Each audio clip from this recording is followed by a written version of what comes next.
au sens matériel du terme. Ce concours qui a commencé il y a de là quelques merveilleuses semaines et très bonnes semaines d'ailleurs.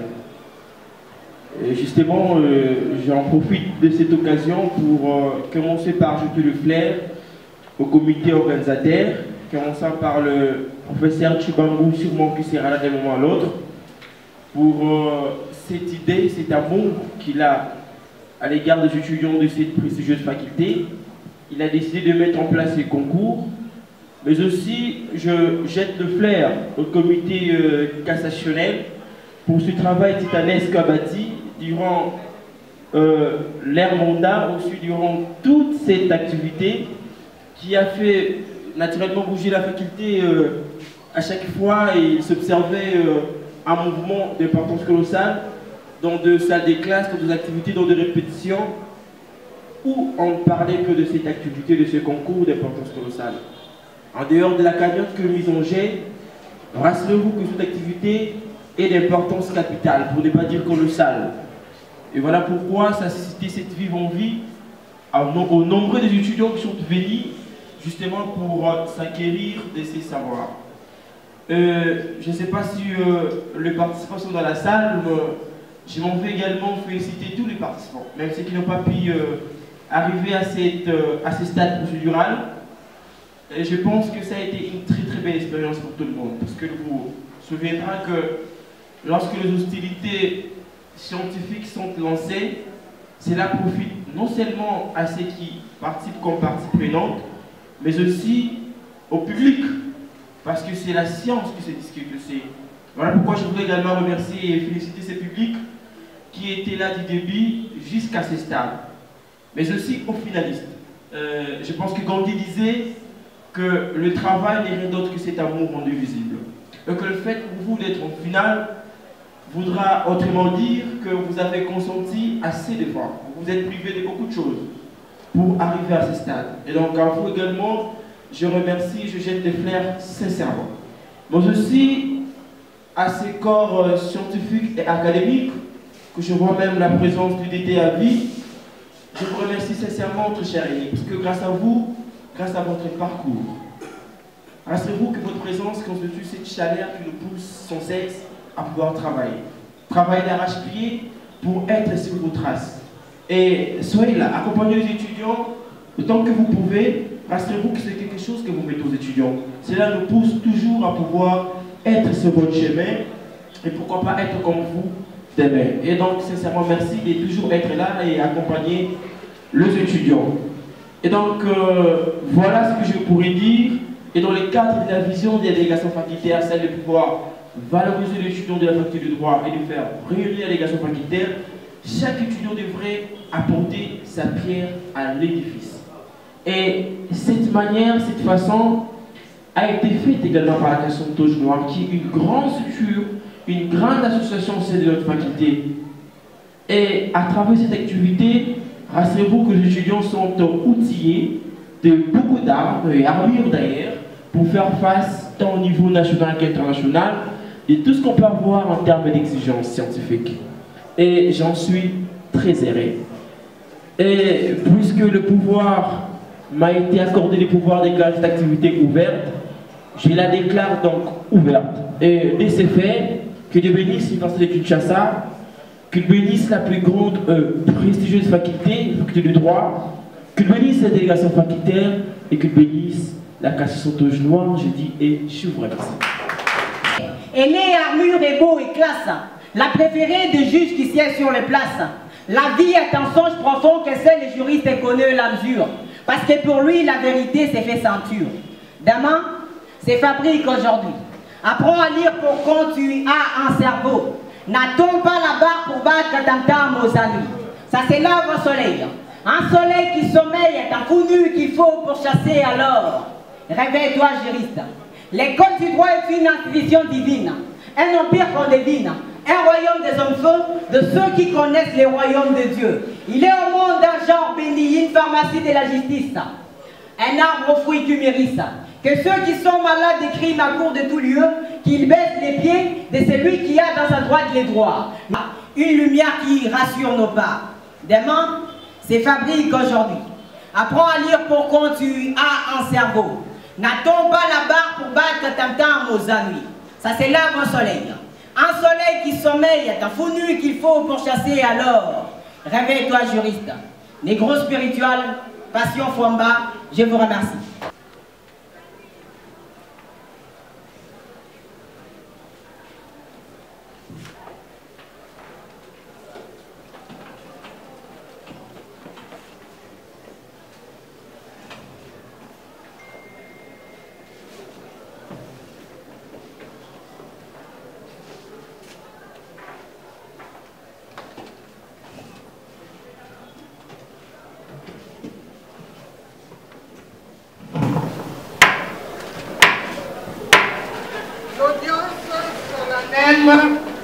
De la Cour constitutionnelle de la République du Soka siégeant en matière pénale est ouverte. Vous pouvez vous asseoir.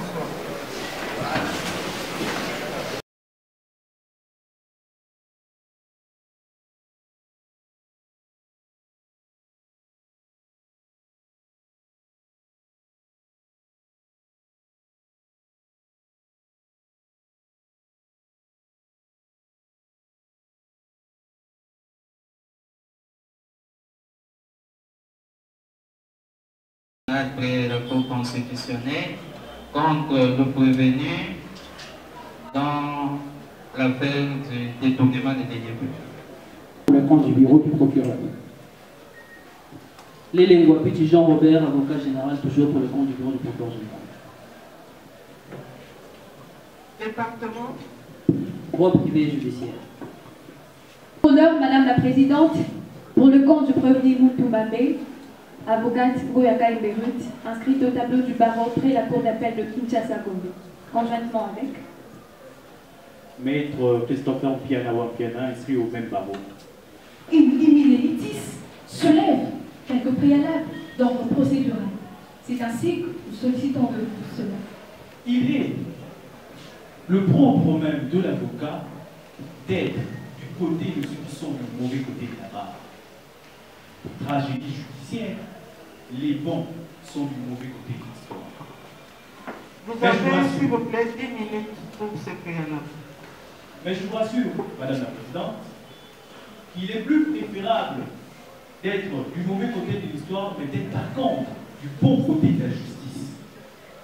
Et cette justice, je vous rappelle, n'est pas à confondre avec la vengeance publique, qui par contre est sans mesure, parfois sanguinaire, inhibé de tout sens de justice, car il existe de plus grande injustice que de voir son sort être réuni aux mains de juges qui ne sont pas indépendants.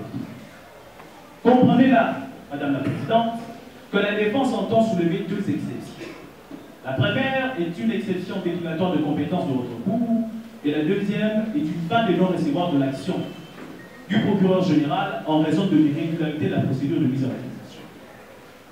Par rapport à la première exception, nous affirmons en effet que la Cour constitutionnelle n'est pas compétente pour juger M. Moutoumabé, alors ancien Premier ministre, et par rapport à son statut actuel, député national. Et ce pour deux raisons. La première étant que la compétence de la Cour constitutionnelle en matière pénale est une compétence essentiellement personnelle, en ce que la Cour n'est compétente qu'à l'égard du président de la République et du Premier ministre, confère l'article 163 de la Constitution. La seconde, cette compétence personnelle de la Cour constitutionnelle est non extensive, c'est-à-dire qu'elle se limite seulement et exclusivement aux infractions politiques définies de la Constitution, mais aussi aux infractions de droit commun réputées telles en raison de l'exercice de la fonction ou à l'occasion de celle-ci. 121 en 1983, en précisant la question de la compétence personnelle, on sait que cette compétence personnelle est à décrire au moment de l'engagement d'une poursuite en tenant compte du statut actuel de la personne poursuivie. Par ailleurs, il ne saurait être fait application de l'article 99 de la Constitution, comme c'est vu le cas pour le procureur général, dans son réquisitoire. Parce qu'en effet, nous sommes dans des cas différents. L'article 99 parle essentiellement de fautes qui peuvent survenir de la déclaration du patrimoine du président de la République et de membres du gouvernement. Et les cas déterminés dans l'alinéa 5 de cette disposition, c'est les cas soit de la simple des déclarations frauduleuses ou de soupçons d'enrichissement illicite. Rappelons à la Cour qu'elle est saisie in rem et que les faits pour lesquels la Cour est saisie sont constitutifs de détournement de deniers publics, de corruption et des délits d'illicite. La Cour ne pourra pas en cela fonder sa compétence sur pied de l'alinéa 5 de l'article 99 de la Constitution.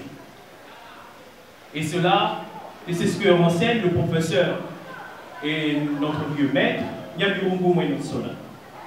La conséquence étant, par rapport à la compétence personnelle, que lorsqu'il y a l'expiration de la fonction, fondement même de cette compétence, il y a pour la Cour constitutionnelle la perte de sa compétence personnelle. Vous allez donc constater que par ces moyens, la Cour ne peut valablement se déclarer compétente. Vous êtes suivi, vous parlez de compétences personnelles. Il y a quand même des expressions latines qui sont... Vous pouvez nous en parler, nous dire un mot là-dessus, des expressions. La compétence personnelle. Il y a des expressions latines, ce sont peut-être des juristes qui aiment un peu. Hein. C'est que notre grand maître de cette maison, le fait professeur de Talon Michael, nous avons des jargons de la maison. Les juristes distingués utilisent certaines expressions. La compétence personnelle, comment on appelle l'expression latine consacrée, c'est quoi? Le concept latin de la compétence personnelle, c'est ratione personae ou personae. Ratione personae ou personae. Et après, il y a l'autre compétence. Ratione materiae. Ratione loci. Et puis après? Ratione temporis. Vous pouvez expliquer ces expressions, ça signifie quoi? Déjà que pour la ratione personae, il s'agit d'une compétence personnelle. Pour ce qui concerne la ratione materiae, il s'agit d'une compétence matérielle, c'est-à-dire le fait, l'objet qui constitue une infraction. Et voilà, ça dépend de la compétence du juge, puisque c'est un juge qui doit connaître n'importe quel fait. Chaque fait, chaque infraction relève bien évidemment de la compétence d'un juge bien précis. Ainsi que la ratione loci, qui est la compétence du lieu, au fait, la compétence du lieu du ressort, au fait, du lieu de la commission de l'infraction. Et en ce qui concerne la ratione temporis, c'est la compétence temporelle. Et là, ça prend en compte, et je crois pour ceci, ma suite peut me compléter.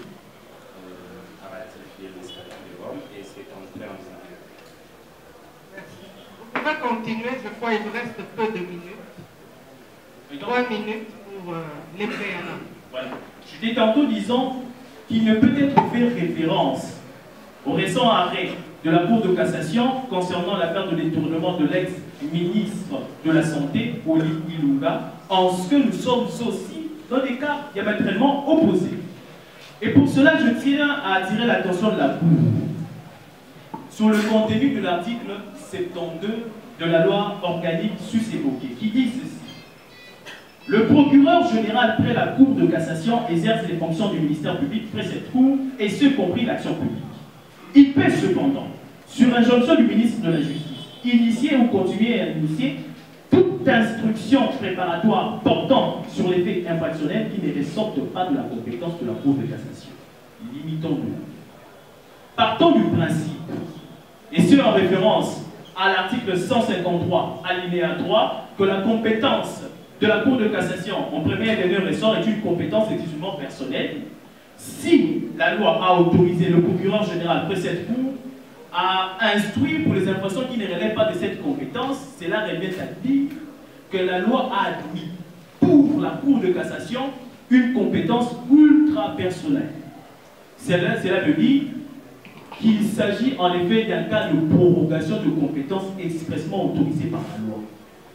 Et le Conseil d'État a confirmé cette position, notamment dans son arrêt RIT 015-2020 du 18 mai 2020, en disant en effet parce que le Conseil a en effet traité la question de l'injonction et consort et a précisé nettement qu'il s'agit dans ce cas-là, au sujet de l'article 72, d'un cas de prorogation de compétences.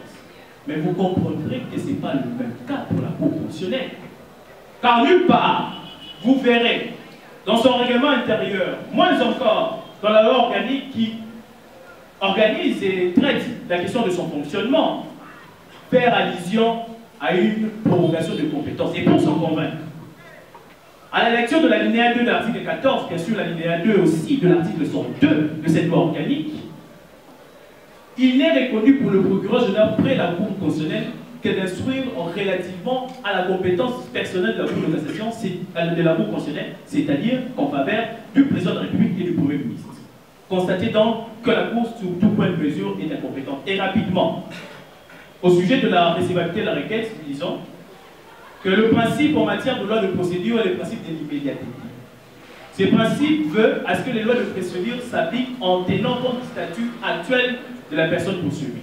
Et vous comprenez que de sa démission, le 2 février 2020, M. Moutouabé est à ce jour député national.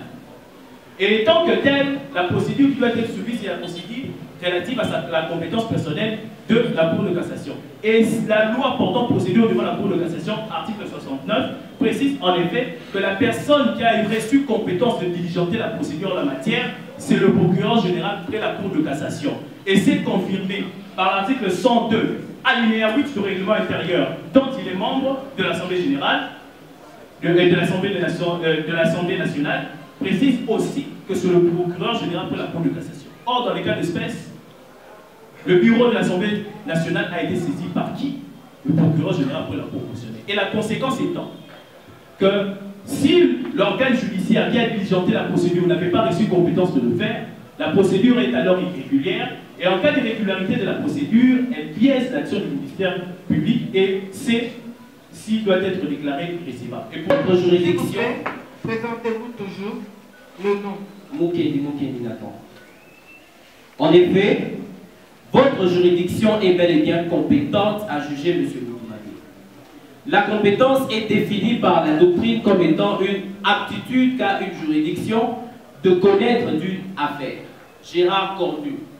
Cette aptitude peut s'analyser soit en rapport avec la matière déférée devant la juridiction, compétences matérielles, rationnelles et matérielles, soit en rapport avec la qualité du délinquant, compétences personnelles, rationnelles et personnelles, soit en rapport avec le lieu, soit de la commission d'infraction, de l'arrestation du délinquant ou du domicile de ce dernier, compétences territoriales. Dans le cas sous examen, l'article 163 de la Constitution issoquienne fait de vous, juge constitutionnel, juge pénal du président de la République et du Premier ministre. Et l'article 164 énumère les différentes infractions pour lesquelles la Cour constitutionnelle est compétente au regard de ces personnes. Mais il n'y a pas que ces personnes qui sont énumérées. En dehors de ces derniers, la loi permet, la Constitution permet également à ce que vous jugiez les complices et co-auteurs de ces personnalités politiques. En effet, il s'agit là de dispositions contenues dans la Constitution. Et la Constitution a tout un esprit. La Constitution, le pouvoir constituant issokien a installé un état de droit. L'État issokien est un état de droit. Et en tant que tel, il y a un pouvoir judiciaire qui y a été institué. Et ce pouvoir judiciaire est composé des juges, garants des libertés individuelles. Le professeur Louis Favoré renseigne dans son ouvrage relatif aux grandes décisions du Conseil constitutionnel que le juge garant ou gardien des libertés individuelles installé dans un état de droit est un juge judiciaire ou sinon un juge doté d'une compétence judiciaire. Et en fonction et à l'expiration de celle-ci, le président de la République et les membres du gouvernement sont tenus de déposer devant la Cour constitutionnelle la déclaration écrite de leur patrimoine familial, énumérant leurs biens meubles, y compris actions, etc. L'alinéa 5 qui nous concerne, on nous dit dans le 30 jours suivant la fin des fonctions.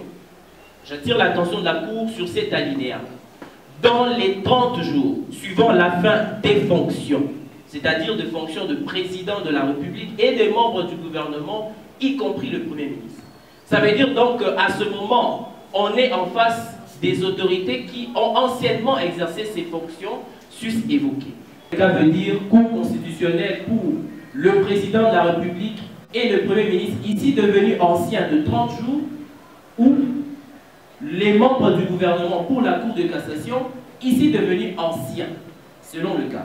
Et Jean Spreutels, dans son article interprétant cette disposition, il démontre qu'il s'agit là bien de l'existence d'une infraction politique d'atteinte à l'honneur et à la probité énumérée à l'article 164 pour laquelle vous êtes compétent, mais également d'une infraction de droit commun commise dans l'exercice ou à l'occasion de l'exercice de leur fonction. Cette position de la Constitution se justifie par la réponse à une question d'ordre fondamental qu'il faudra se poser, et même la justification de cette question. La question est celle de savoir, en droit pénal, à quel moment doit-on apprécier la qualité du délinquant? Pourquoi poser cette question? Parce que la qualité du délinquant, face à une juridiction qui est dotée d'une compétence personnelle, nous rappelons que cette dernière déroge à celle matérielle, il faudra s'en tenir à la qualité de l'agent. À quel moment l'apprécier? Au moment de la commission des faits ou au moment de poursuite? La loi, au sens large, est restée muette face à ce fait, mais la jurisprudence, de manière constante, a répondu à la question. Il a été en effet jugé par la Cour suprême de justice, sous RP 67, l'arrêt rendu le 28 août 1981, qu'un ancien magistrat serait justiciable de la Cour d'appel à condition qu'il ait commis les faits pour lesquels il est poursuivi dans l'exercice ou à l'occasion de l'exercice de ses fonctions. De juridiction en tant que Premier ministre, maintenant il est député national. Est-ce un gain ou une régression? Il s'agit bel et bien là d'une régression. Et dans le cas sous examen, on reste dans le principe parce que M. Moutoumabé n'a pas gagné en privilège de juridiction.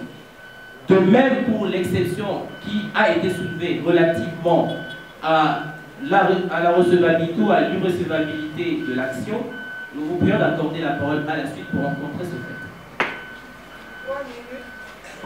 3 minutes. Repreneur, avocat général, Hergé Kimano.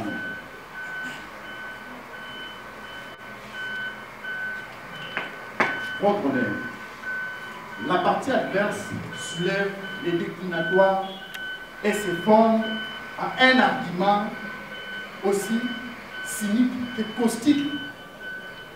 L'avocat soulève ceci. Vous ne verrez nulle part dans la Constitution où on fait mention d'un ancien Premier ministre. Il s'agit de quelle Constitution?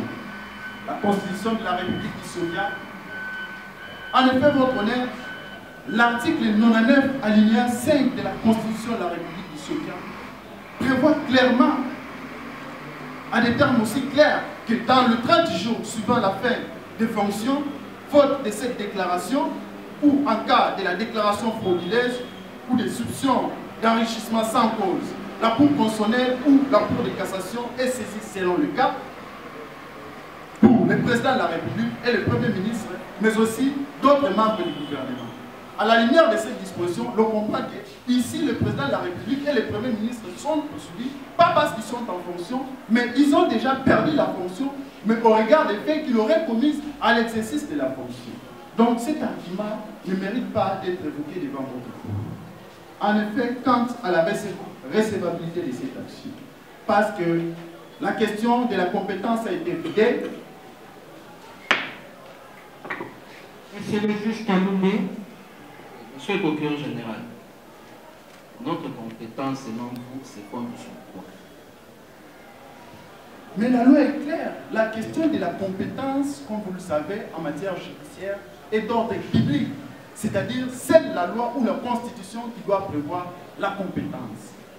La Constitution de la République du Soviet prévoit plusieurs cas où l'on peut poursuivre les justiciables de la Cour constitutionnelle. Selon que ces justiciables sont en fonction, là il s'agit précisément du président de la République et le Premier ministre. Dans le cas sous examen, la procédure va se faire conformément à l'article 166, alinéa 1er de la Constitution. Mais lorsque le président de la République ou le Premier ministre ne sont plus en fonction, la procédure s'effectue conformément aux coordinaires et complices qui sont également justiciables devant votre cour, mais qui n'obéissent pas à un procédure conditionné. Donc, la question de la procédure préalable est assujettie à la qualité du délinquant au moment de la poursuite. Et parce que dans les cas sous examen, le Premier ministre n'est pas en fonction et donc la procédure va se faire comparativement à ce qui est prévu dans l'article 99, paragraphe 5 de la Constitution. Il y a une différence de texte. Voilà. Recevabilité et irrecevabilité. La recevabilité et la compétence se basent sur déjà les deux entrent dans le cadre, pour le cadre de la recevabilité, du sort à accorder à la procédure qui a conduit à la saisine de la juridiction. La recevabilité va dans le sens d'étudier si les règles qui ont conduit ou la procédure qui a conduit à la saisine de la juridiction est conforme à ce qui est prévu à la loi. Alors que la compétence va dans le sens de l'analyse de l'aptitude qu'a une juridiction de connaître d'une affaire telle que cela a été prévu par le texte. Et sur base de la question posée par le juge Kaloumé, pour savoir si, sur base de quoi nous fondons la compétence de votre groupe, nous avons dit que c'est sur base de la Constitution. Nous avons très bien énuméré les dispositions constitutionnelles, l'article 163, 164 et 99 qui justifient la compétence de la Cour constitutionnelle à juger d'un ancien Premier ministre. C'est constitutionnel. Le procureur général, est-ce qu'une juridiction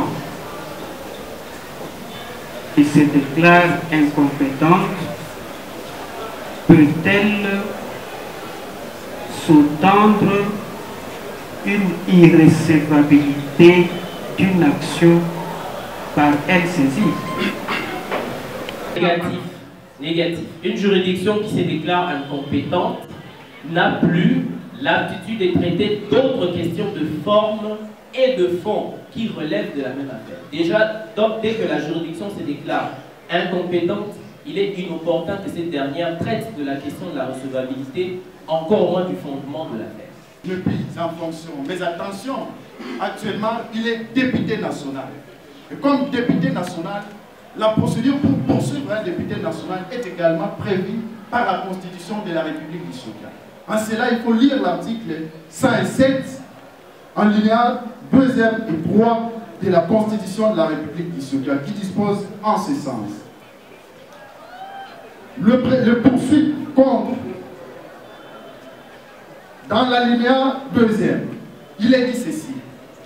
Aucun parlementaire ne peut être en cours de la session être poursuivi ou arrêté sans cas de flagrance délit qu'avec l'autorisation de l'Assemblée nationale ou le Sénat selon le cas.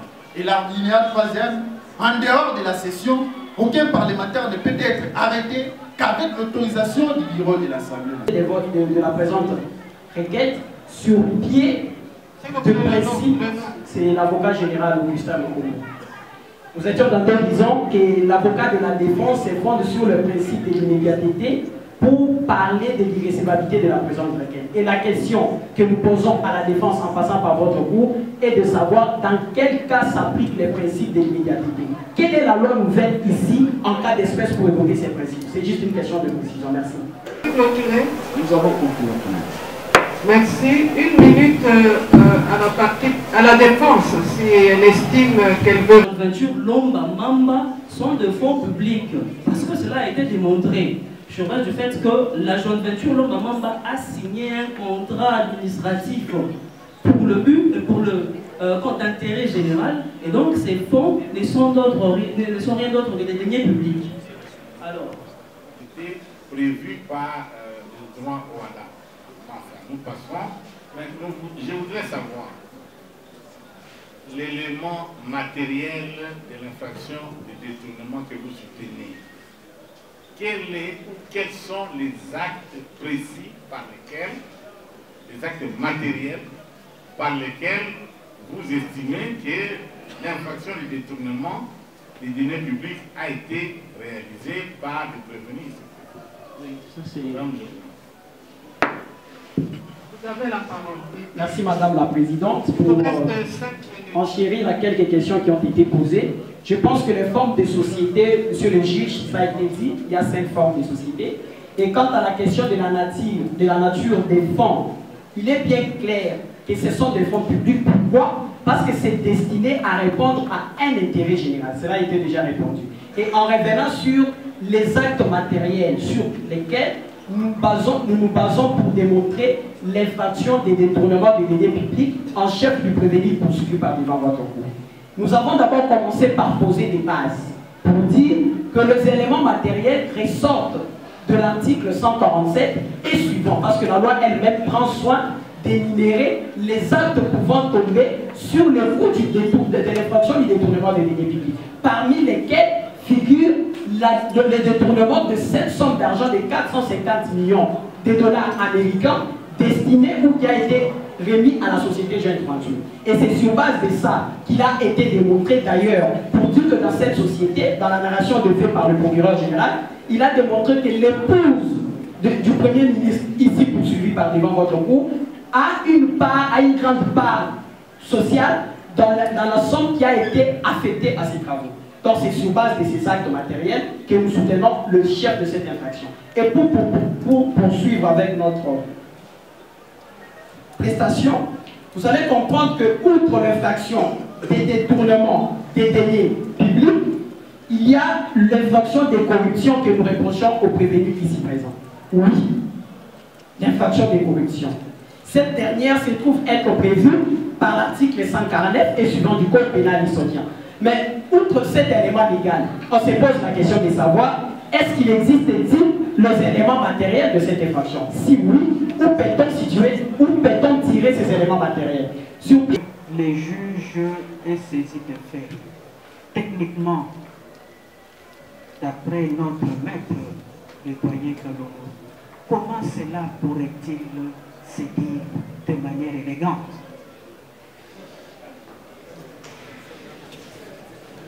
Bon, je comprends que lorsque vous parlez du juge et lorsque vous parlez du professeur Kalongo, vous faites allusion au terme latin. Et techniquement, on dit que le juge est saisi in rem, c'est-à-dire de fait. Pour dire que Moutoumapé, que la demande accuse, n'est pas notre client. Celui que nous défendons, Moutoumapé, qui fut Premier ministre sous plusieurs gouvernements. Celui-ci, grâce à sa prouesse et sa politique de bonne gouvernance. Comment qualifie-t-on cette exception lorsque la personne poursuivie n'est pas celle-là?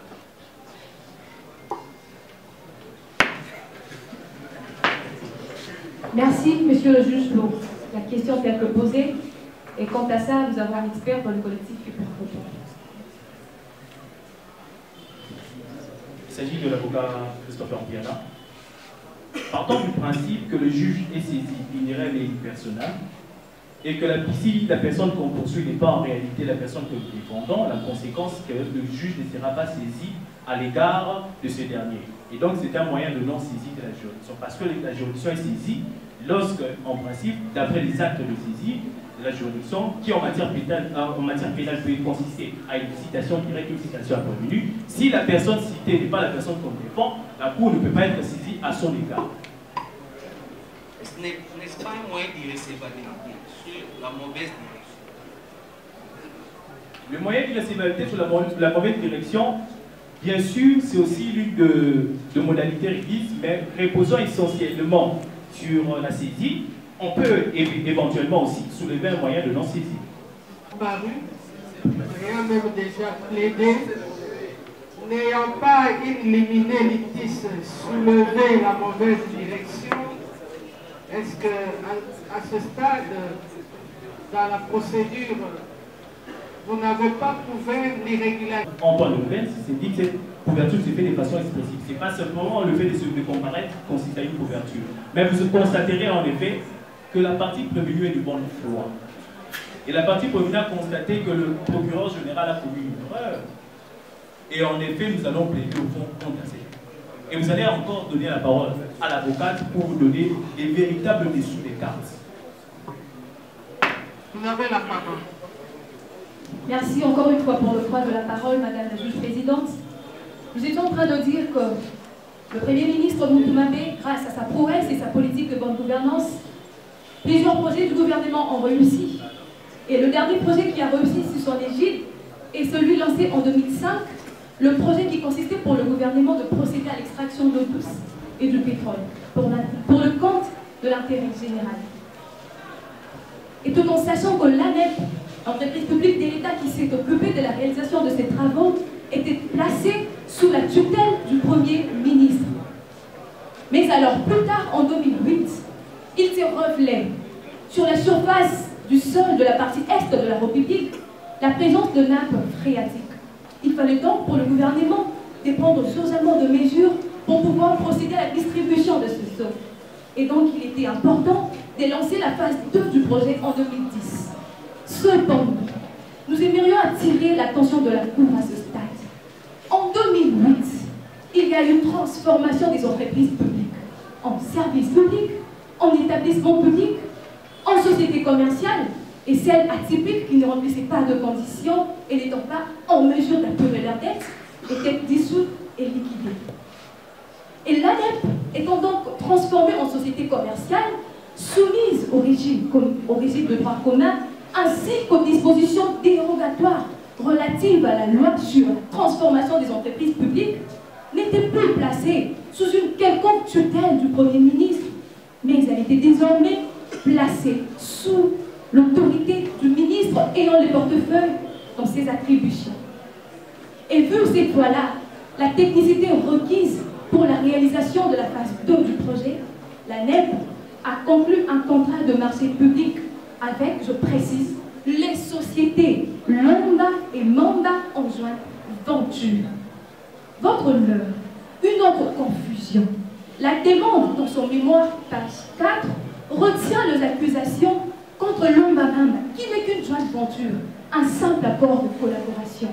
Lomba Mamba n'existe pas sur le point de vue de droit.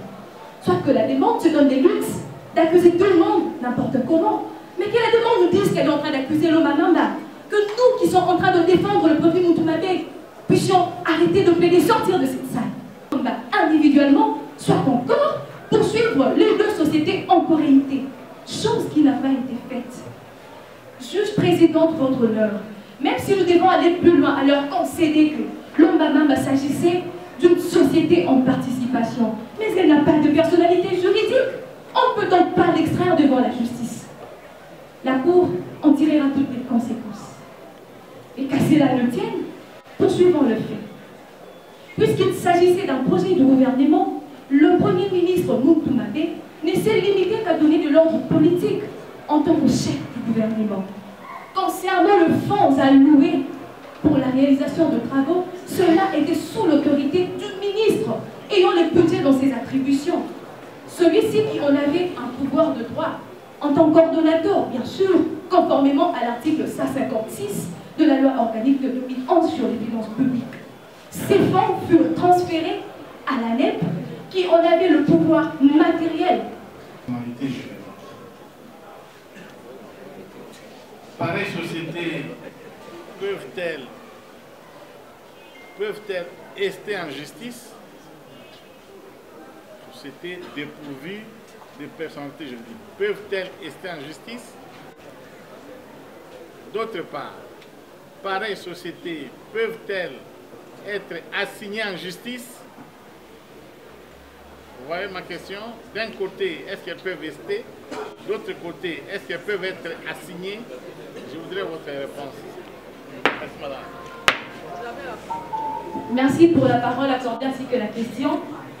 Une société dépourvue de la personnalité juridique ne peut en aucun cas extraire en justice, ni être déférée en justice, ni assignée en justice, puisque nous le savons bien évidemment que la personnalité juridique confère à une personne et ou fait d'une personne titulaire de droits et obligations.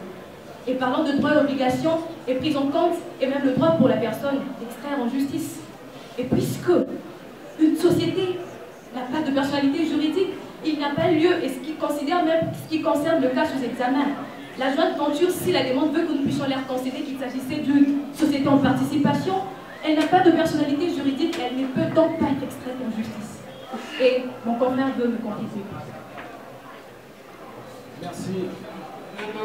Okenda Ekofo.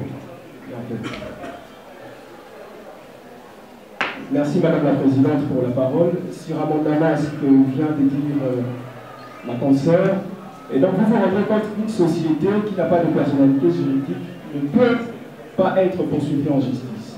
Parce que cette société n'a pas de personnalité juridique et donc cette société n'a pas de droits et des obligations sur le plan juridique. Toutefois, si l'on veut poursuivre cette société, on le ferait par l'entremise de ses représentants. Et donc, dans le cas sous examen, de personnes qui ont composé cette société, soit de fait ou soit en participation. Déontologie. Parce que le code de conduite des avocats insiste sur ça. Qualifier un procureur général d'un ignorant est plus grave. Bien avant de continuer, qu'il plaise à votre groupe de demander à la défense de retirer cela.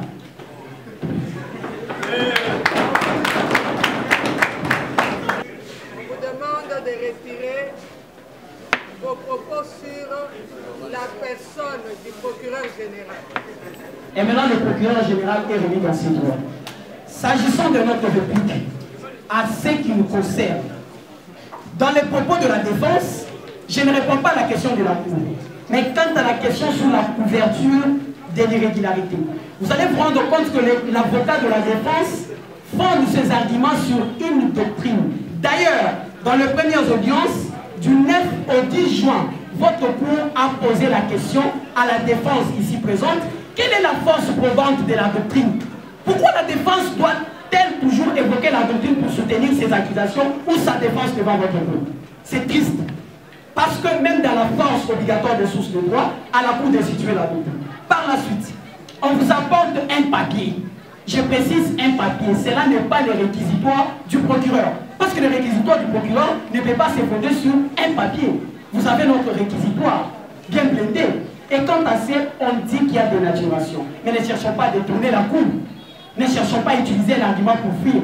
La requête introductive d'instance que voici, parce que la défense a été incapable de donner la requête introductive d'instance que nous remettons à la Cour, à la page D jusqu'au page suivant, dans le fonctionnement de ces groupes de sociétés, il est à démontrer. Est-ce qu'il nous revient de rappeler à la Cour qu'il doit y avoir un PCA? Nous avons dit, Madame la Cour, pour l'infraction des détournements des deniers publics, il ne suffit pas seulement être en possession des biens qui ont été détournés. Il faut avoir un pouvoir d'injonction sur ces biens. Et nous avons démontré comment le prévenu si poursuivi a ses pouvoirs d'injonction. Faut-il encore appeler notre prestation pour que la Cour soit convaincue quant à ça? Vous allez vous rendre compte que le bureau du procureur général a pris acte de tout cela. Qu'il vous plaise d'accorder la parole à la suite. D'ailleurs, vous lirez l'arrêt de la Cour suprême de justice sur le RPA 22 du 1er février 1973 pour la question. La suite. La défense, j'ai eu l'impression d'assister à un scénario. Il soulève une exception. Au fond, c'est le procureur général qui l'attend. Il soulève une exception au fond alors qu'il leur a été donné la possibilité d'en soulever pendant la phase prévue, in limine litis, la phase prévue pour relever les exceptions. L'exception qui notamment portait sur l'identité du prévenu qu'ils défendent alors qu'ils sont là devant et ils ont comparu et ils disent qu'ils ne reconnaissent pas ce dernier. Mais également, on se demande, le défendeur a-t-il été attrait en justice ou il a été extrait en justice? Parce que nous avons entendu plusieurs fois le défendeur revenir sur ce concept. On se pose des questions. Il y a un élément qu'ils ont évoqué dans le fond par rapport à la qualification de fait. Dois-je rappeler à la défense que dans la phase de procédure judiciaire, qu'il y a plusieurs autorités judiciaires qui interviennent et qu'il est laissé la possibilité à chaque autorité judiciaire d'accorder une qualification au fait. Pourquoi? Parce que le juge que vous êtes, qui devait nous apporter le droit, vous n'êtes pas saisi de qualifications apportées par les autorités judiciaires, mais plutôt de fait. Le parquet étant une autorité judiciaire qui intervient dans la procédure pénale, en poursuivant à retenue telle qualification. On parle du détournement des deniers publics, mais également de la corruption. C'est une question qui relève essentiellement de qualification, ça n'a rien à voir avec les faits commis. C'est pour que vous finissiez. Je reviens encore sur l'expression latine Iura novit curia. entendu parler de cette expression latine et qu'est-ce que ça signifie? Et pourquoi on l'utilise? Voilà, je pense que nous serons complétés par la suite sur la question. Merci, Madame la Cour. Je pense que la réponse est simple. Votre cour connaît les droits et nous concernons cela. En poursuivant, il a été soulevé également par la défense la question sur la nature de l'ANEP qui a été transformée en société commerciale. Il est vrai que l'ANEP est créée en 2000 et qu'en 2008, il y a eu transformation des entreprises publiques en établissements publics, services publics et sociétés commerciales. Il est vrai que la société commerciale, après transformation des entreprises publiques, est régie par le droit commun, qui ici, avec l'avènement de l'OHADA, est institué également essentiellement par les principes tels que prévus par l'acte uniforme sur les sociétés commerciales et groupements d'intérêt économique. Mais sur cette question, l'article 916 du dit acte uniforme abroge toutes les dispositions des autres textes qui sont contraires à l'acte uniforme par rapport au régime, sauf pour les cas des règles qui relèvent des statuts particuliers des sociétés. C'est prévu à l'article 916. Dans le cas sous examen, le fonctionnement de l'ANEP est essentiellement prévu par la dite loi. S'il faut comprendre et connaître quel genre de contrôle est exercé le Premier ministre dans le cas sous examen et comment fonctionne l'ANEP, il faut relever de son statut particulier et non du régime tel que prévu par le droit OHADA, parce que l'article 916 fait une exception sur la question. Voilà, je crois que le reste, nous serons complétés par la suite. Madame la Cour, j'ai entendu un confrère aussi courageux vous dire que c'était de manière pédagogique qu'il fallait rappeler à la Cour que c'est le principe du dispositif qui s'applique ou qui vous lie, vous, la Cour. Madame la Cour, c'est aussi un titre pédagogique que nous rappelons à la partie adverse que le principe des dispositifs n'est concevable qu'en matière civile. Pourquoi? Parce qu'en matière civile, les partis sont les maîtres de l'action. Or, ici, l'action publique est d'ordre public. Donc, on ne peut pas confondre. C'est vraiment un titre pédagogique. Donc, rappelez aux pédagogues ici présents.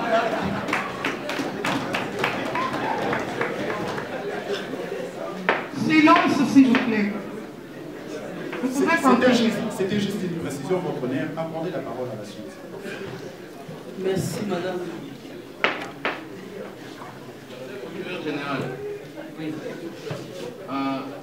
C'est vrai que c'est de manière pédagogique, effectivement, le procès a ses côtés pédagogiques, je suis d'accord. Mais pourriez-vous nous dire ce que vous savez sur l'adage Electa Unawia?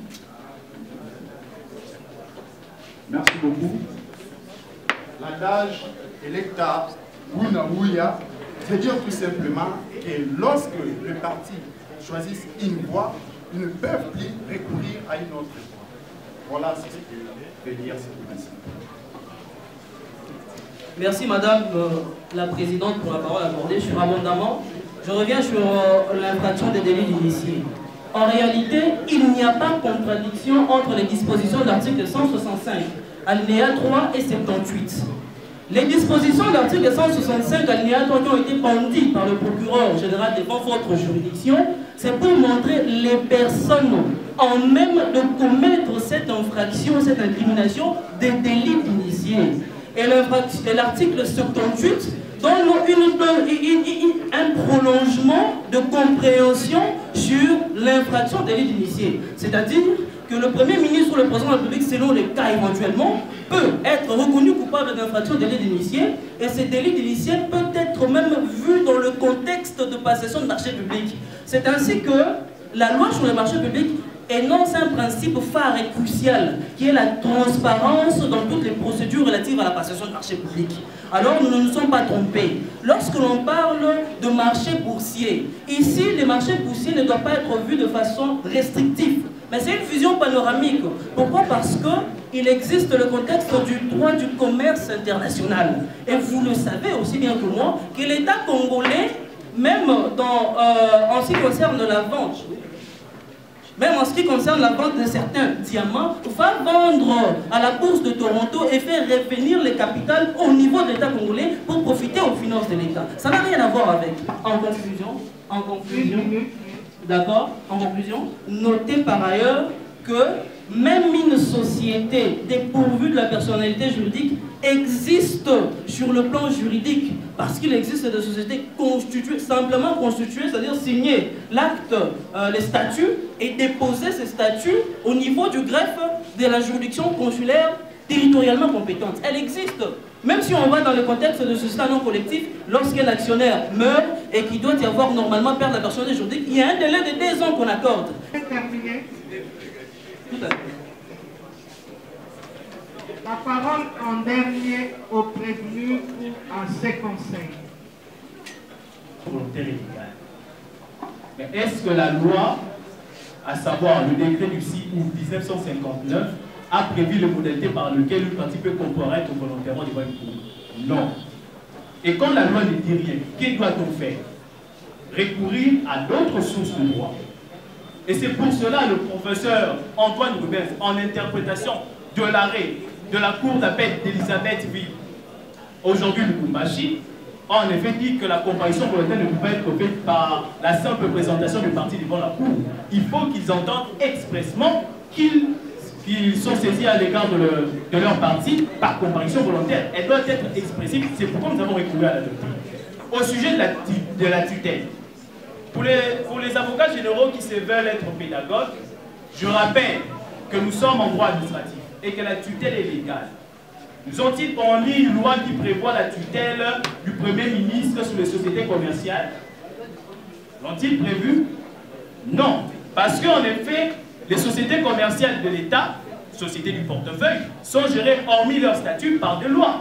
La loi du 7 juillet 2008 sur les dispositions relatives à la gestion du patrimoine de l'État précise en effet les modalités de gestion des entreprises de l'État du point de vue général, et nullement on ne prévoit même pas la tutelle du ministre du portefeuille qui a en ce moment-là un simple contrôle hiérarchique au sein de ces sociétés-là. En effet, cela a été confirmé par la doctrine du professeur Vondor Itevimabou qu'un contrôle de tutelle est légal. La loi n'est pas présentée et donc cela ne tient pas. Elle était une société en participation, elle n'a pas de personnalité juridique pour qu'on puisse l'extraire en justice.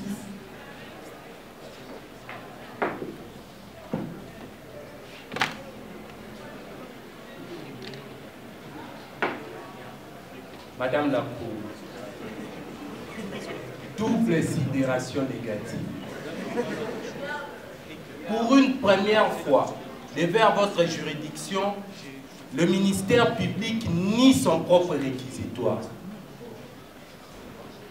Devant vous, on a bien écrit mémoire en droit interne. Les mémoires en droit interne dans le concours de procès similaires en droit interne international, c'est ça les réquisitoires du ministère public. Et aujourd'hui, ils ont traité leur propre réquisitoire de papier. Mais nous nous posons la question, ils ont plaidé sur base de quoi? Parce qu'ils nous ont communiqué ça. Nous l'avons détaché et page par page, nous avons brandi cela devant votre juridiction. Un ministère public qui nie son propre réquisitoire. Premier considérant.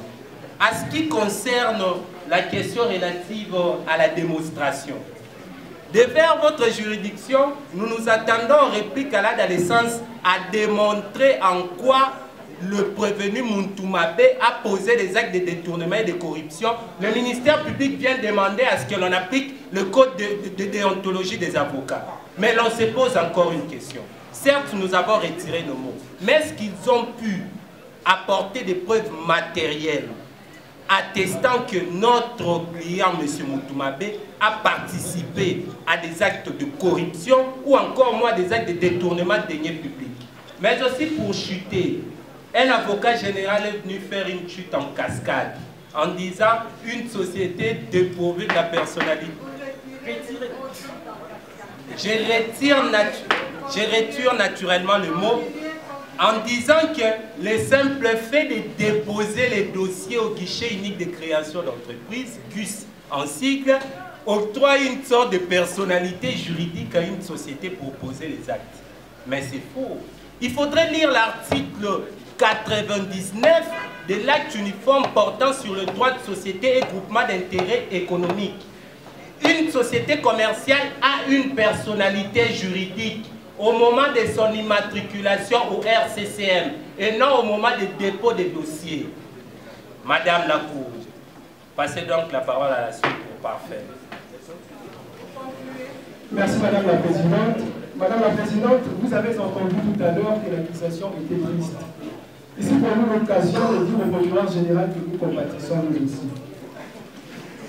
Madame la Présidente, vous avez tout à l'heure entendu que le droit pénal est de stricte interprétation, ce qui exclut toute interprétation analogique. Vous savez, Madame la Présidente, qu'il faudrait faire une différence claire et nette entre la Constitution et la loi sur le marché public. La Constitution, en son article 165 et l'article 78 de la loi organisant votre cours, définissent les délits d'initiés différemment de l'article 78 de la loi sur le marché public. Mais puisque le procureur général ne veut pas être appelé ignorant, écoutez la sagesse du procureur général.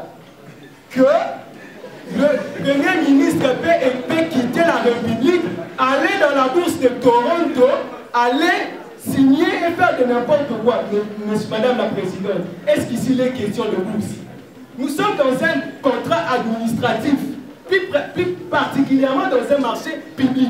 D'où vient le marché de Toronto ici? Et donc, Madame la Présidente, vous allez vous rendre compte, comme nous on dit en Afrique, Mukolo Sokateti, moi la question Sokateti, Mukolo Atika Kabiti, il faut noter ceci. L'expression latine Iura Noveturia signifie ceci. Tout ce que vous mettez dans les mémoires, dans les conclusions, dans les débats, références de jurisprudence, de doctrine, de loi, tout ça c'est bon pour vous, pour les partis. Ce sont des propositions que vous présentez à la Cour. Mais c'est la Cour qui connaît le droit. Il y aura no victoire. C'est la Cour qui connaît le droit. C'est le juge qui connaît le droit. Pour rendre son arrêt dans le délai de la loi. L'audience est suspendue.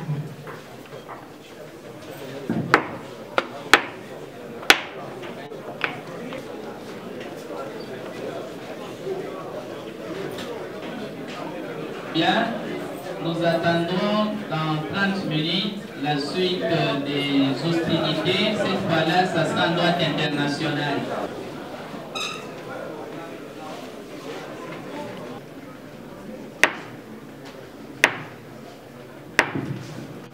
La parole au greffier pour nous lire l'extrait de rôle.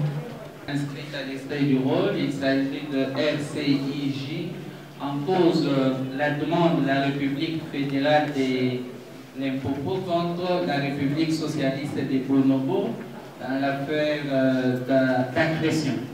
Et leur comparution, d'abord l'État demandeur.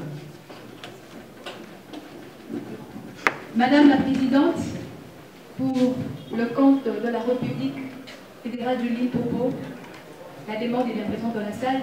Il s'agit de Maître Kabassé les Étrons, Maître Bokenda Ekofo Merveille, Maître Piana Christopher, ainsi que personne investie de Charity Making Power, ainsi que moi, avocate inscrite tous au tableau du barreau près la cour d'appel de Kinshasa. Le département des droits privés judiciaires. Il s'agit de Maître Nathan Mukendi, Maître Roger Kimanga, Maître Jean-Robert Lélo-Wapich, Maître Augustin Mukovo Bakambe, tous avocats inscrits au tableau du barreau près la cour d'appel de Bono. On va les prier à la base. Vous avez la parole.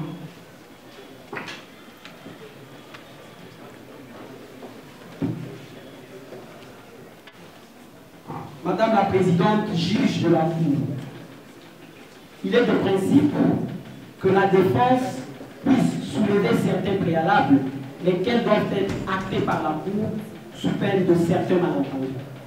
Déjà, lorsque la Cour va lire le règlement intérieur de votre Cour, il est fait office que les comités scientifiques doivent faire suivi ou exécution de ces règlements en veillant sur certaines mentions qui doivent être respectées. Et ici, le comité scientifique est substitué en vous, membres du jury. C'est pourquoi nous soulevons ces préalables. Premier préalable, lorsque vous allez à l'article 5.3 de votre règlement intérieur, il est dit ceci: les résumés des faits et des moyens doivent avoir au maximum 300 mots chacun. Je pense que vous avez le mémoire de la partie adverse, qu'il vous plaise de vérifier là-dessus. À défaut, que dit votre règlement? Les règlements, au même article 5.9, dit que le non-respect de ces conditions entraîne la disqualification de l'équipe. Bien avant de plaider, nous pensons que si la Cour se rend compte que ces conditions n'ont pas été respectées, ça serait mieux de disqualifier l'équipe. Deuxième préalable, parce que dans le mémoire de la partie adverse, je pense le Conseil de la Défense a pris soin d'imprimer une autre copie pour la Cour. Je pense qu'il n'y a pas de réplique. Lorsque vous allez plaider au fond, si vous voulez répliquer en même temps, vous allez le faire. D'accord? Alors, nous repassons la parole. Nous prenons acte de ce que vous avez dit. Merci, madame. Vous pourrez encore le développer, compléter quand on vous passera la parole. Merci, madame. Vous prenez la requête introductive d'instance pour plus de précisions. À la présentation des moyens, vos préalables, vous les évoquez dans cette présentation. Partie demanderesse, l'État demandeur, vous avez la parole. Quelque part, est une menace contre la justice dans le monde entier, disait Martin Luther King. Par rapport aux exceptions soulevées quant à nos mémoires, au sujet du plagiat. C'est mieux directement de passer, vous allez soulever pendant que... Donnez votre plan de plaidoirie tel que vous l'avez préparé et en passant, vous pouvez effleurer ou répondre à des questions. Puisqu'aucune règle n'oblige à une partie de se conformer exclusivement sous les données de ces mémoires, encore que dans le plaidoirie oral, les parties peuvent exposer en réponse aux moyens soulevés par la défense. Nous avons estimé que la Cour était compétente et que la requête était recevable au sens de la requête introduite, où nous avons en effet précisé que la Cour était compétente. Et s'ils ont soulevé une exception d'incompétence, il est de bon droit que nous rencontrons ces moyens-là. Et bien sûr, ils le feront. Au sujet de l'exception d'incompétence, sa recevabilité, l'article 79 du règlement intérieur de la Cour précise que le président de la Cour peut décider avec les parties s'il faudrait disséquer l'audience relative à l'examen des exceptions préliminaires de celle de l'examen au fond. Et l'article 79 bis dit que si la Cour ne procède pas d'après les méthodes de l'article 79, les exceptions ne peuvent être introduites que par une requête portant introduction de l'exception, dit l'article 79 bis. Et il vient donc ici soulever une exception. Et cette exception est subordonnée à l'introduction de cette requête-là. Vous comprenez donc que la Cour n'a pas eu une exception, il n'a pas eu une séance préalable tablant sur les exceptions préliminaires et que la Cour n'a pas fait pour ce cas application de l'article 79. Il serait donc fait application de l'article 79 bis. On sait que la Cour sera saisie pour les exceptions que sur fond de cet acte ici libellé. Au sujet même de ces moyens, sur la compétence, rappelons ainsi le principe du positivisme volontariste du droit international, rappelé ainsi par la Cour permanente de justice internationale dans l'affaire du Lotus, que les normes de droit international doivent être l'émanation des volontés conjuguées des États. Et suivant, bien sûr, l'avis de la doctrine autorisant la question, je cite le professeur Alain Pellet et Patrick Dallier, ce principe du volontarisme étatique a des conséquences quant à la compétence de la Cour. Il faudrait que les États qui entendent soumettre un différend auprès de la Cour acceptent préalablement la compétence de celle-ci par l'expression du consentement qui peut prendre plusieurs formes. Cela peut prendre la forme au sens du paragraphe 2 de l'article 36 du statut de la Cour par une déclaration qui lui reste unilatérale. Mais aussi ça peut prendre la forme d'un compromis et là la Cour est saisie par notification de ce compromis confère le paragraphe 1 de l'article 40 du même statut. La Cour peut aussi se saisir en vertu de l'article 37 du statut par les clauses compromissoires attributives de compétences à la Cour, contenues dans les conventions valablement citées par les États. Mais ce n'est pas fini, continue la doctrine sous-évoquée, que ce consentement peut aussi émaner du comportement de l'État défendeur postérieur à la saisine de la Cour. Et c'est comme ça qu'il a été jugé, bien sûr, par la CIJ, dans l'affaire relative l'affaire sur le départ de Corfou. Et la Cour a dit en ce moment-là que cette saisine consiste à un forum prorogatoire. Lequel mode d'expression du consentement à la Cour prévu au paragraphe 5 de l'article 38 du règlement de la Cour.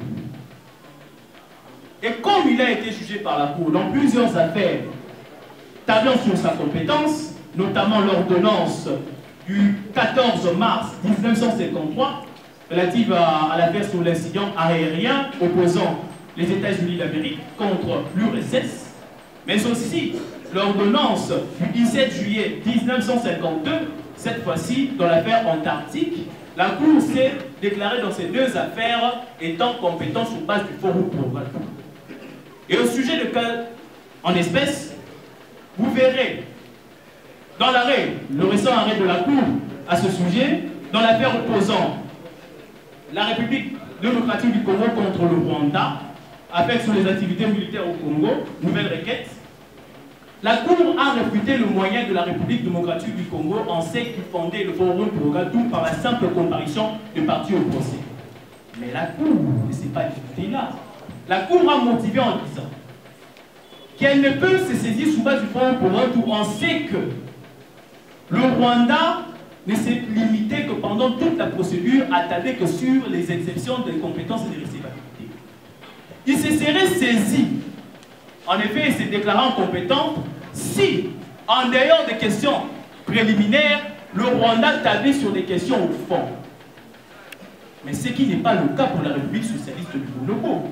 Vous lirez dans leur mémoire, paragraphe 27 au paragraphe 80, qu'ils tablent sur des questions de fond, à savoir le prétendu caractère illicite des opérations qu'ils ont fait sur notre sol.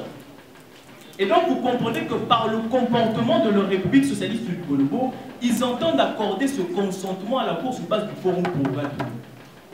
D'entamer les propos de notre prestation, permettez que nous puissions préciser l'économie de notre plaidoyer. Dans un premier temps, le Conseil de la République socialiste du Congo va aborder ou va traiter les questions liées à les compétences de votre cours. Dans les possibilités, le Conseil pourra aborder la question liée à l'irrecevabilité de la présente requête. Et en deuxième lieu, le Conseil de la République socialiste du Congo va aborder les moyens liés à démontrer que Bonobo n'a commis aucun fait internationalement illicite. Et enfin, s'en suivront des conclusions. Mais bien avant d'arriver là, permettez que nous puissions fixer le contexte justificatif. Au préalable, les faits se sont réellement déroulés dans la République fédérale de Limpopo, mais seulement le Conseil ici présent l'ont dénaturé. Le Bonobo ne dispose même pas d'un contrôle d'information. Madame la Présidente juge de la Cour, qu'il vous plaise de noter que n'ayant pas intérêt à soutenir ces groupes armés, non plus à combattre la République fédérale de Limpopo, Bonobo est intervenu sous l'aspect d'une aide humanitaire pour secourir la population en détresse, je précise en détresse parce que ce mot sera révélé dans le fond, vivant dans la République fédérale de Limpopo. C'est pour des raisons humanitaires. Le respect des textes juridiques internationaux, le respect du droit international humanitaire, le respect du droit des droits de l'homme, que se justifie l'intervention de la République socialiste de Bonobo, de sorte ou à la suite des hostilités, des discriminations graves dont sont victimes la population vivant au Limpopo. Quelle est la différence entre le droit international des droits de l'homme et le droit international humanitaire? Belle question. Vous avez la parole. Belle question. Vous n'avez pas apprécié les questions. Vous n'appréciez pas, vous répondez. Vous avez la parole. Voilà, Madame la Cour, nous étions tantôt disant c'est une bonne question qui nous permet de préciser les fonds. Parce que là, il nous reviendra de donner même la nature de ces conflits. Et donc, comme c'est tout un collectif, particulièrement nous allons revenir sur conclure à la question qu'il vous plaise d'accorder la parole à la suite. Merci. Ok. Question au frigo à ressusciter après. Maître Boukeli Nathan, pour le compte du Bonobo. En effet, pour rencontrer la question, la différence qui existe entre le droit international humanitaire et le droit international de droits de l'homme existe d'abord par rapport au contexte d'application de ces normes. Il a été précisé que le droit de Genève et le droit de la haie, ainsi que les protocoles additionnels qui constituent le droit international humanitaire, s'appliquent essentiellement en situation de guerre. Ce qui n'est pas le cas pour l'application de règles du droit international de droits de l'homme qui s'appliquent même en temps de paix pour protéger les droits de l'homme, les droits humains qui sont catégorisés selon les différentes conventions internationales sur la question. Donc la différence réside essentiellement par rapport aux normes qui les instituent, aux normes qui protègent ces droits, mais également au contexte d'application de ces normes. Nous avons n'oppose la République fédérale de Limpopo, la République socialiste de Bonobo, avec les groupes armés opérant sur le territoire de la République fédérale de Limpopo. Ce qui porte même atteinte au régime juridique applicable, ça sera démontré dans les fonds. Quant aux moyens de forme, notamment les moyens qui ont été soulevés par nous, nous allons traiter la question liée à les compétences de votre cour. Nous précisons, c'est dans l'impossibilité que la cour, si dans l'impossibilité la cour s'admet être compétente, alors vous allez faire suite au moyen d'une recevabilité qui sera soulevée. Quant à la compétence de votre cour, s'agissant de moyens de compétence, nous les tirons sur le non-dépôt de la déclaration d'acceptation auprès du secrétariat des Nations Unies pour défendre cela. Madame la Présidente juge de la Cour, parlant de l'incompétence de votre cour, il est vrai, nul ne l'ignore, que la compétence de votre cour se pose sur le principe, comme l'a évoqué les conseils adverses, sur le principe de consensualisme, conformément à l'article 36 du statut de votre cour. Mais il ne suffit pas simplement d'évoquer ces principes. Il serait équitable, de bonne loi, de démontrer comment se formalisent ces principes. Ces principes ne peuvent se matérialiser que par le dépôt de la déclaration d'acceptation auprès du secrétariat des Nations Unies. Arrêt. Merci. Oui, maître Moukono. Monsieur le juge. Je voudrais poser quelques questions d'éclaircissement. Vous êtes en train de soulever des exceptions devant la Cour internationale de justice. Est-ce que la Cour, ou notre Cour, peut joindre des exceptions au fond? Ou non? Vous répondez à cette question, il y aura une sous-question.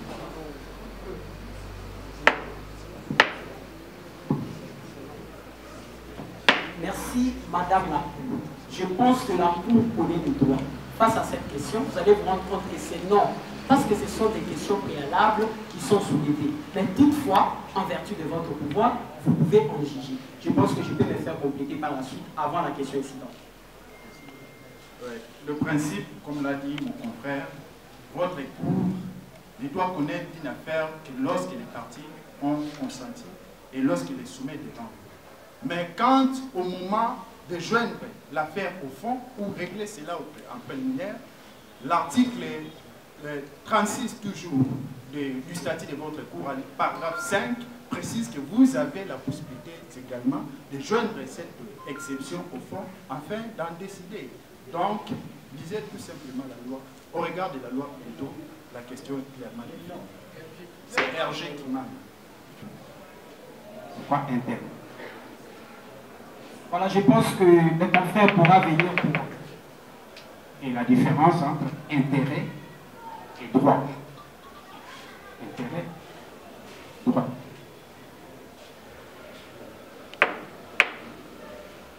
Vers votre dans l'état d'espèce, qu'est-ce que la République fédérale de Limpopo, si réellement il existerait un différent, qu'est-ce qu'elle poursuit derrière la République socialiste de Bonobo? C'est d'ailleurs pourquoi nous avons démontré l'absence des différents qui est tributaire à l'absence d'intérêt. Nous sommes tout un collectif, je pense me faire comprendre. Quant à la question relative à la différence entre l'intérêt et le droit, je donnerai également le lien. L'intérêt se trouve être l'une des conditions qui sous-tendent l'exercice d'un droit subjectif. Et dans le cas sous examen, le droit subjectif se trouve être une action. En effet, dans la diversité de droits subjectifs dont est titulaire ou dont peut être titulaire un sujet de droit, il est reconnu à chaque titulaire de droit subjectif, pour chaque droit subjectif, l'existence d'une action en justice. Et pour exercer cette action en justice, ce dernier doit justifier de certains éléments, notamment l'intérêt. Et vous comprendrez qu'au-delà du fait qu'il y a des éléments qui les distinguent, il y a un lien, parce que l'intérêt se trouve être l'une des conditions qui sous-tendent l'exercice d'une action en justice, qui se trouve être un droit subjectif. Si jamais la Cour internationale de justice, c'est Mukendi Nathan, si jamais la Cour internationale de justice rejetait le moyen tel que soulever la compétence ou encore celui lié à l'irrecevabilité, vous constaterez également l'inexistence des faits intentionnellement illicites à établir à charge de notre État, la République du Bonobo.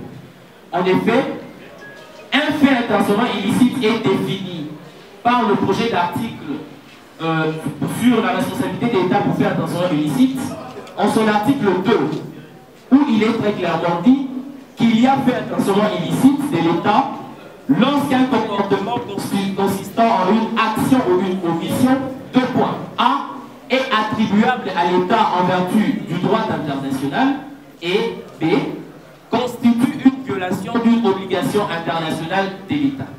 Il ressort de... C'est une question sensible au droit international. Quelle différence fait-il entre illégalité et illécité? La différence entre légal, licite ou illégal et illicite. C'est deux termes. Ce qui est illicite, ce qui est illégal. On va vous expliquer ça. Deuxième concept, erga omnes. Qu'est-ce que signifie obligation erga omnes? Par rapport à la différence qu'on appelle obligation erga partes. C'est pas obligation erga omnes. Et connaissez-vous une affaire rendue par notre cours où il était question des obligations erga omnes? Oui. La différence entre les deux concepts, légal et illicite, ou illicite, illégal et illicite, est liée essentiellement à la distinction à faire entre la loi et le droit. En effet, le droit, pris dans son sens objectif, est soutenu par plusieurs sources, parmi lesquelles nous avons la loi, au sens large, ainsi que d'autres sources qui sont connues bien sûr comme source de droit. Il y a la doctrine, la jurisprudence, la coutume, etc. La légalité renvoie à ce qui est conforme à la loi, qui se trouve être une des sources du droit. Alors que la licéité se trouve être ce qui est conforme au droit, c'est-à-dire non seulement à la loi, mais également aux autres sources de droit. Inversement, pour l'illégalité, c'est ce qui n'est pas conforme à la loi, qui se trouve être une des sources du droit, et l'illicéité, c'est ce qui n'est pas conforme au droit, c'est-à-dire non seulement à la loi, mais également aux autres sources du droit. Une obligation erga omnes est une obligation qui incombe à tout le monde, c'est-à-dire nonobstant les personnes qui ont été engagées dans le cadre d'une relation entre les parties. Cela est contraire à l'obligation erga partes, qui ne lie que les parties qui ont intérêt, qui ont agi dans le cadre d'une obligation qui les lie entre les deux.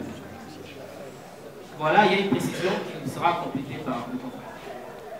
Merci Madame la Présidente, juge de la Cour. Quant à l'affaire, je pense que la Cour a évoqué cette affaire, c'est l'affaire de Barcelone chrétien où cette obligation erga omnes a été soulevée. Merci. Mesdames et messieurs, nous sommes arrivés à la fin de cette première édition. La Cour va se retirer pour délibérer. Arrangez le micro. Ici.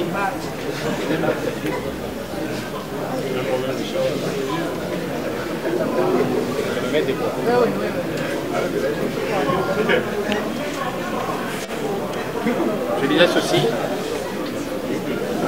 Nous sommes arrivés à la fin des plaidoiries dans le cadre de ce concours.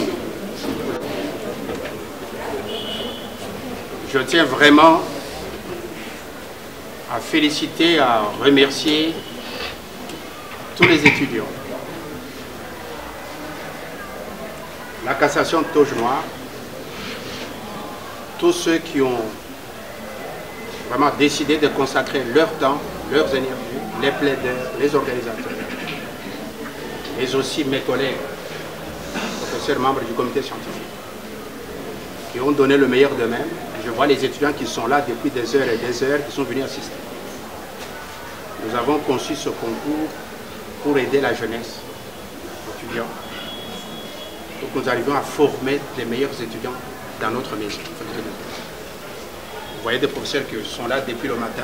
On a commencé en demi-finale, nous sommes en finale, parce que nous aimons, nous voulons partager le meilleur que nous avons dans nous, le meilleur de nous-mêmes, le partager avec notre jeunesse, avec les étudiants. Nous allons nous retirer pour délibérer. On va revenir dans la salle d'un moment à l'autre pour annoncer l'équipe vainqueur du concours. La cérémonie de remise des prix aura lieu lundi à 12 h à la salle Monécosso. L'équipe vainqueur de la Coupe Tshisekedi, vous allez connaître tout à l'heure, quelques instants. Pour les lauréats individuels, meilleur plaideur, meilleure plaideuse, meilleur instructeur, meilleure mémoire, on ne va pas annoncer ça aujourd'hui. On va annoncer ça dans la salle. On va garder un peu un suspense. Les prix sont là, les médailles qu'on attendait, les médailles d'or, d'argent, de bronze sont arrivées d'Europe. Émérita, retraite, etc. C'est vous. Donc vous devez continuer avec nous, sans limite. Voilà.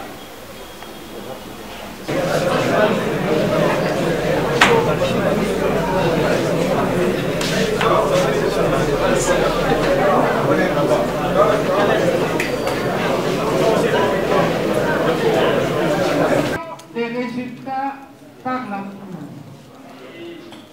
La Cour, après délibération en 8 jours, rend sa décision sur dispositif conçu. La Cour, statuant contradictoirement à l'égard de toutes les parties, arrête et proclame les résultats suivants.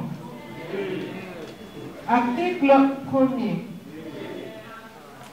L'équipe vainqueur du concours Chibankalala, édition 2023, et le département de droit privé.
Nous allons nous retrouver lundi dans la salle Monégosso à partir de 10h.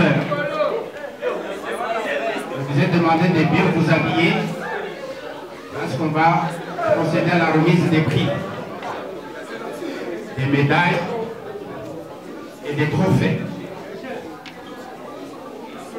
Il y aura la coupe que vous voyez qu'on va remettre officiellement à l'équipe vainqueur. Avec des médailles d'or, avec des certificats de participation et avec une enveloppe symbolique. À la première équipe, à la deuxième équipe, à la troisième équipe. Il y a le prix pour le meilleur plaideur de ce concours, qui est déjà connu. Mais on va annoncer son nom lundi. Il y aura le prix de la meilleure plaideuse. Et le comité scientifique connaît, on va annoncer son nom dans la salle. Le prix du meilleur instructeur. Donc le prix Bayona. Ce prix sera attribué au meilleur instructeur, au meilleur enseignant, dont nous connaissons déjà le nom, mais on va proclamer ça lundi. Il y aura le prix de meilleure mémoire. L'équipe va présenter le meilleur mémoire, le prix. Il y a 4 trophées, parce que ce sera une équipe de 4 personnes. Il y a 4 trophées qu'on remettra aux membres, aux avocats qui auront rédigé le meilleur mémoire. Et puis j'ai un prix spécial. Je vais révéler seulement le lundi. Il y aura des prix de consolation. Il y aura aussi un prix spécial. Je vous dirai lundi qui en seront les bénéficiaires. L'essentiel, ce ne sont pas les prix. L'essentiel, ce sont les compétences que vous avez acquises au cours de ce cours.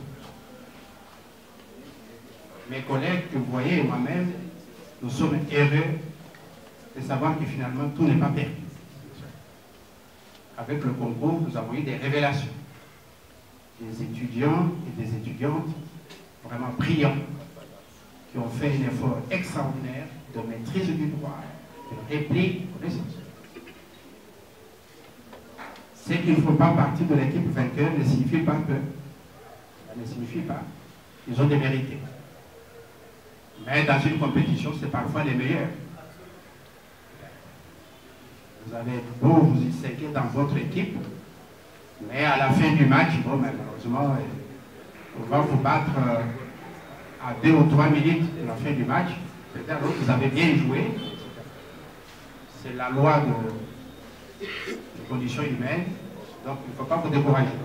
Comme je vous ai dit, ceux qui ont participé à la première édition et qui n'ont pas eu, ils peuvent continuer se représenter à l'édition 2023. Pour les enseignants, les instructeurs, vous, il n'y a pas d'émission, vous continuez.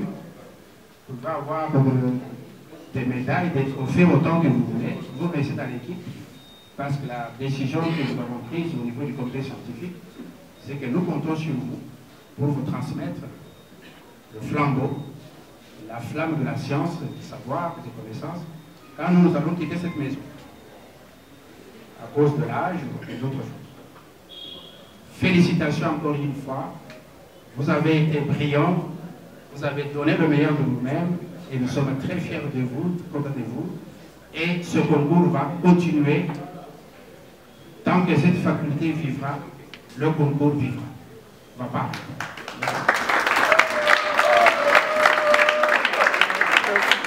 Bonne soirée à vous tous. Rendez-vous lundi dans la salle de Monécos. Bonjour. Bonjour, monsieur le journaliste. Vous vous appelez comment? Je suis monsieur Jonas Chibayi. Je suis le président de la cassation Tojuna. Aujourd'hui, il s'agit de quoi? Aujourd'hui, nous sommes là pour célébrer la grande finale du concours Chibangu Kalala, première édition, organisée par la cassation Tojuna. Comment vous circonscrivez cette activité? En tout cas, il faut avouer que ça n'a pas été facile, ça n'a pas été commode ou aisé de matérialiser un si grand événement comme celui-ci. Et dès lors, nous tenons à remercier tous ceux qui ont cru en nous dès les débuts et ceux qui nous ont soutenus. En tout cas, il faut donner une mention spéciale à M. le professeur Chibangu Kalala pour nous avoir soutenus, pour nous avoir accompagnés, pour l'amour et la considération qu'il place à la jeunesse congolaise. Il faut avouer qu'il n'a pas hésité, et c'est vrai que pour une seconde, à nous accompagner, à nous soutenir, dès lors que nous lui avons soumis le projet sur la table. Et aussi, nous saisissons cette opportunité pour interpeller la jeunesse, pour interpeller les générations futures, pour pouvoir pérenniser le prestige, voir l'influence ou l'impact de ce concours. Que ce concours demeure la plus prestigieuse compétition facultaire, et pourquoi pas aller au niveau interuniversitaire. Parce qu'il faut signaler que le projet est d'étendre la compétition sur la sphère de toutes les universités de la République démocratique du Congo. Et ce, avec le label de la cassation Tojuna. C'est ainsi que nous demandons à la jeunesse, nous demandons aux générations futures de pouvoir pérenniser l'aura de cette compétition. Messieurs, s'il vous plaît.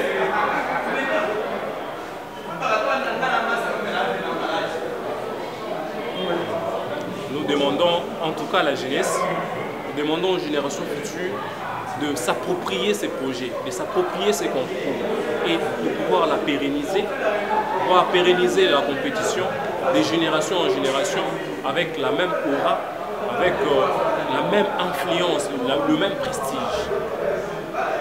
En termes d'objectifs, que poursuivez-vous? Nous avons en tout cas rencontré plusieurs difficultés. Les objectifs?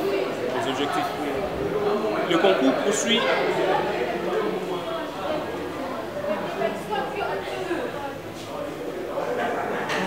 l'objectif principal poursuivi par l'organisation de ce concours est de promouvoir la science, de permettre aux étudiants de la faculté de droit de pouvoir cravacher davantage, de pouvoir être dans une certaine émulation scientifique qui leur permettra d'être à la hauteur dans la vie professionnelle en ce qui concerne la pratique judiciaire devant le cours et tribunaux, tant au niveau national et au niveau international.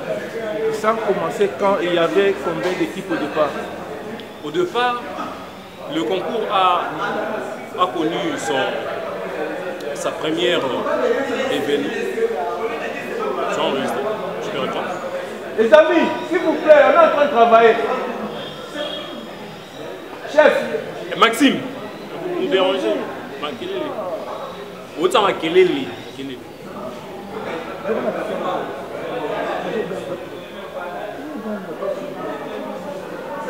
Allons-y. Tout ça, l'interview sur Ganga, allons-y.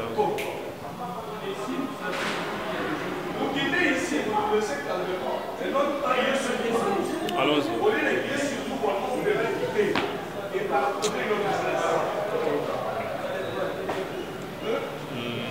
C'était quoi la question?